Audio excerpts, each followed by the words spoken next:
பகல் முழுக்க என்னவாவது பண்ணிக்கோங்க, நான் அதுல தலையிடவே இல்லை. உங்க வாழ்க்கையில நான் தலையிடல. உங்கள்கிட்ட இருந்து எதையும் நான் டிமாண்ட் பண்ணல. உன்னுடைய 1/2 மணி நேரத்தை கொடு, இல்ல 1 மணி நேரத்தை கொடு, நீ மூக்கப்புடி காத திருவு தலைகழ நெல்லு, எத்தையும் நான் டிமாண்ட் பண்ணலங்க. என்ன வேணா பண்ணிக்கோங்க, என்ன வேணா சாப்பிட்டுக்கோங்க, எதை வேணா குடிச்சுக்கோங்க. ஒரே ஒரு சின்ன ரெக்வஸ்ட், ராத்திரி நீங்க தூங்கும் பொழுது கான்சியஸா அந்த தூக்கத்துக்குள்ள விழணும். அதனால தண்ணி அடிச்சுட்டு தூங்காதீங்க.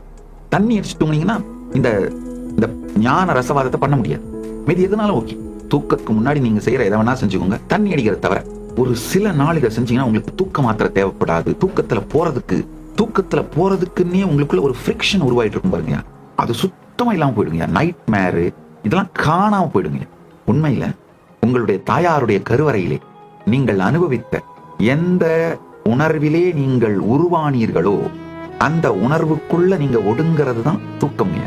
நீங்க பாப்பீங்க, காலையில எந்திரிச்சு உங்களுடைய உள் பேச்சும் உணர்ச்சி அடித்தளமும் நினைத்து பார்க்க முடியாத அளவிலே மாறி போய்விடும். உங்களுக்கு இது ஏய் நானாயா இவ்வளவு பீஸ்ஃபுல்லா இருக்கேன், இவ்வளவு நல்லா இருக்கேன், இவ்வளவு பியூட்டிஃபுல்லா இருக்கேன், என்ன ஆச்சு எனக்கு?